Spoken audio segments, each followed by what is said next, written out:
Patrick Lynch from CFE Media, and we're here for another episode of Tech Talk. I'm joined by Cory Engel from Automation24. Welcome, Cory. Tell the folks at home a little bit about yourself. Hey, I'm Cory, application engineer with Automation24. Great. So we're going to start with, could you walk us through the technical aspects of a safety relays operation? How does it interact with the safety devices to detect potential hazards and subsequently initiate protective measures? Yeah, so essentially a safety relay like this one we have here, it's essentially going to monitor the state of signals coming from safety devices out in the field, out in the plant. Devices such as an emergency stop push button, two-hand control, a light curtain, a safety mat, etc. It's basically going to monitor the integrity of the circuits coming to and from those devices, and if there's either a condition where one of those inputs is lost, say a wire gets cut inadvertently, it will go ahead and stop the machinery. That could cause a hazardous condition for plant personnel.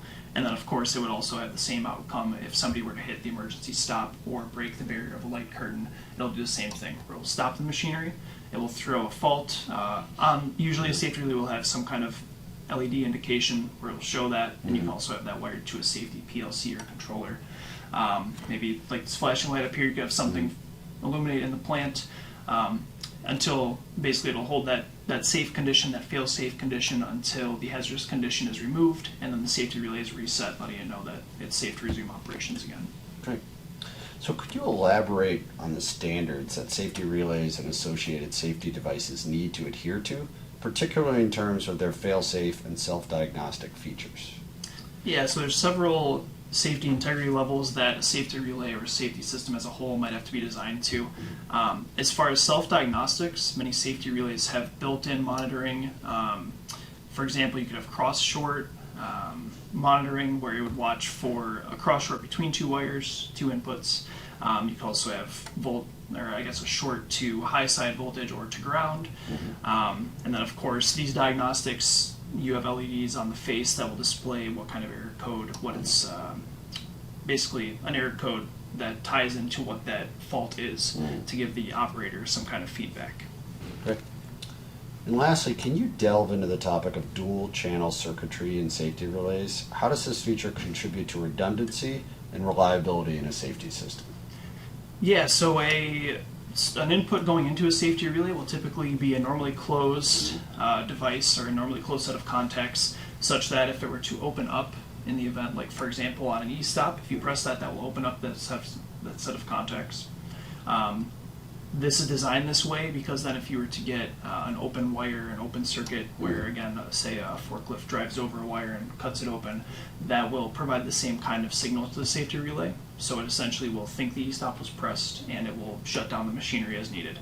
We have a little bit of a demo we could go over here that'll help describe this a little better. So what we have here, of course we have three safety relays. For this we'll just be focusing on the safety relay on the left, ignoring these two on the right. On the left here we have a relay with this red light, and we can see that would be simulating like a running machine or process that would be protected by the safety system. And then next to the safety relays we have an emergency stop, and then this yellow button here would be your reset. So like I mentioned, if you were to have an accidental condition where one of the wires to the e-stop maybe got cut or severed somehow, that would signal for the safety relay to basically provide a safe condition. It would stop the operating machinery, and that would be the same condition as if we were to go ahead and press the e-stop intentionally. So we'll go ahead and do that. We see that the LED indication on the front of the relay drops out, so we have no indication here.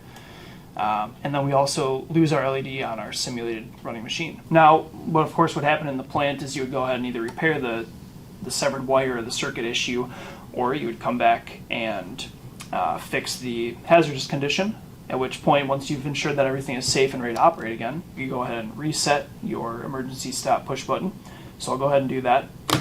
And what we see is we do not have our red LED for a running machine, but we do have some light indication come back on the safety relay. Inputs 1 and 2 are showing solid. The output, however, is blinking. This is because we have to reset the safety relay, which I'll do with this yellow button.